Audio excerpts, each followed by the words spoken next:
السلام علیکم جی، کیسے ہیں آپ سب؟ امید کرتی ہوں بالکل ٹھیک ہوں گے۔ زندگی تیرے نام زنیرہ خان کا خوبصورت ناول ہے۔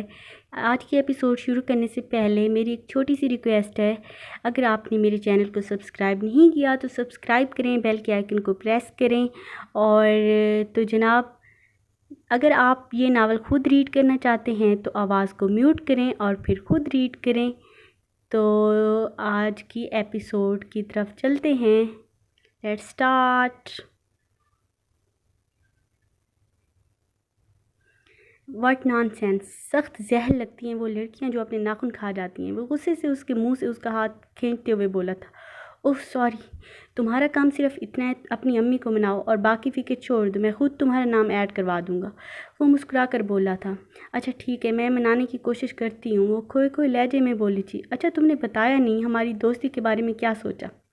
لڑکا اور لڑکی کبھی دوست نہیں ہو سکتے، وہ ڈرامائی انداز میں مسکراتے ہوئے بولی تھی۔ ہاں ہو بھی سکتے ہیں، وہ بھی کھل کر مسکرایا تھا۔ نہیں ہو سکتے، وہ چڑ کر بولی تو وہ کہکہ لگا کر ہنسا تھا۔ یادیں کوزے میں بند ہوئی تو چوک کر حال میں لوٹی تھی۔ رات کا سناٹا اور خاموشی ہنوز تھی، زرد روشنی میں ہر چیز واضح نظر آ رہی تھی۔ اس نے آنکھیں بند کی تھی تو آنسو پلکوں کی باڑ توڑ کر پھسلے تھے۔ اس نے گہرا سانس کھینچا، کتاب کو میز پر رکھا اور بازو آنکھوں پر رکھ کر سونے کی کوشش کرنے لگی۔ پھر آہستہ آہستہ نیند کی مہربان پری اسے اپنے باہوں میں لینے لگی۔ شیشے سے ڈھکی عمارت میں جھانکتی صبح اس وقت باسی ہو چکی تھی۔ تمام لوگ معمول کے مطابق اپنے اپنے کام نپٹا رہے تھے۔ شاہویز اپنے آفس میں بیٹھا اس وقت میٹنگ میں مصروف تھا اور زارا سست سی بیٹھی کمپیوٹر پر آج کا شیڈول تیار کر رہی تھی جب اس کی نظر سامنے پڑی تھی۔ نظریں بے اختیار اس لڑکی پر جم گئیں۔ اتنے سالوں کے بعد اس لڑکی کو پہچاننے میں چند سیکنڈ لگے تھے۔ وہ بلو شرٹ اور نیچے بلیک جینز، بالوں کی پونی بنائے ٹک ٹک کرتی ہیل کے ساتھ تنقیدی نظروں سے جائزہ لیتی آگے بڑھ رہی تھی۔ البتہ بیگ کونی سے لٹک رہا تھا۔ وہ تیز تیز قدموں سے چلتی راہداری میں مڑی تھی۔ Excuse me! زارا بے اختیار بول اٹھی۔ وہ حیرت سے مڑی، اچنبھے سے کچھ پل اسے دیکھتی رہی، پھر ناگواری سے قدم بڑھاتے ہوئے اس کی طرف آئی۔ تم یہاں؟ وہ حیران ہوئی تھی۔ چہرے کے تاثرات بتا رہے تھے اسے برا لگا تھا۔ میم، پہلی بات تو سر میٹنگ میں ہیں اور دوسری بات آپ نے کوئی اپائنٹمنٹ نہیں لی ہوئی تو آپ سر سے نہیں مل سکتی۔ زارا اس کی بات کو نظر انداز کرتی پروفیشنل انداز میں بولی تھی، تم ہو کون؟ Who are you? اور تم یہاں کیا کر رہی ہو؟ وہ آنکھیں پھاڑ کر اسے دیکھتی کر آئی تھی۔ میم، مائی نیم از زارا شرجیل اور میں یہاں کام کر رہی ہوں۔ وہ پرسکون لہجے میں بولی، تمہاری اوقات ہے کیا 2 ٹکے کی؟ میم، یہاں یہ لینگویج یوز نہیں کی جاتی، یہاں سب اچھی فیملی سے بلانگ کرتے ہیں۔ وہ مسکرا کر کچھ جتاتی نظروں سے بولی تھی۔ میم، آپ یہاں؟ فوزیہ کی آواز پر وہ مڑی تھی۔ میم، سر میٹنگ میں مصروف ہے، آپ پلیز ویٹنگ روم میں ویٹ کریں، میں سر کو انفارم کرتی ہوں۔ وہ چہرے پر پروفیشنل سی مسکراہٹ سے رائے کہہ رہی تھی۔ شور! وہ جبراً مسکرائی تھی۔ وہ اسے جلن بھری نظروں سے دیکھتی تن پر کرتی آگے بڑھ گئی۔ زارا، یہ تحریم ہے، سر کی دوست اکثر یہاں سر سے ملنے آتی ہیں تو تمہیں بھی انہیں خاص پروٹوکول دینا ہوگا۔ اگر یہ ناراض ہو گئیں تو سمجھو اتنی اچھی جاب چلی جائے گی۔ اسے سمجھاتے ہوئے بولی تھی، فوزیہ، رزق اللہ کے ہاتھ میں ہے، انسانوں کے ہاتھ میں ہوتا تو لوگ بھوکے مر جاتے۔ خیر، میں نہیں جانتی تھی یہ سر کی مہمان ہیں، لیکن آئندہ خیال کروں گی۔ وہ بات ختم کرتے ہوئے بولی، اچھا تم کیا کر رہی ہو؟ کچھ نہیں، فی الحال تو فری ہوں۔ اچھا میرا ایک کام کرو گی؟ ہاں ضرور، دراصل مجھے 12 بجے جانا ہے، میری بہن کو رشتے کے سلسلے میں کچھ لوگ دیکھنے آ رہے ہیں اور 1 بجے سر کی چائنیز کمپنی کے ساتھ میٹنگ ہے۔ پریزنٹیشن میں نے تیار کر لی ہے، تم نے بس کرنا یہ ہے، یہ میری جگہ وہ پریزنٹیشن دینی ہوگی۔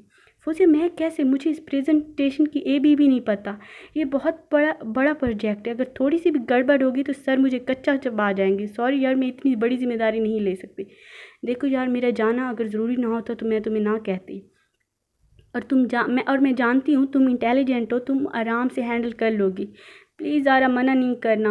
اوکے ٹھیک ہے، تم بھیج دو، پریزنٹیشن میں تیاری کر لیتی ہوں، لیکن اگر کچھ بھی غلط ہوا تو ذمہ داری تم لوگی۔ ٹھیک ہے، اینڈ تھینکس اگین، وہ مسکرا کر بولی۔ Welcome not! اس نے ناک سے مکھی اڑائی تھی۔ وہ چلی گئی تو زارا نے ناخن چبائے۔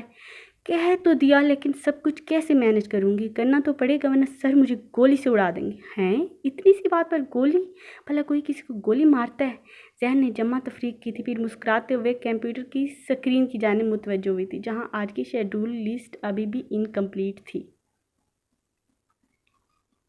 کوئی 10 منٹ بعد آفس کا دروازہ کھلا تھا۔ 3 سے 4 لوگ فائلیں لیپ ٹاپ اٹھائے مسکراتے ہوئے باہر آئے تھے۔ زارا نے ان لوگوں کو جاتے ہوئے دیکھا تھا، پھر اٹھی تھی اور تیز تیز قدموں سے چلتی ہوئی شاہویز کی آفس آئی تھی۔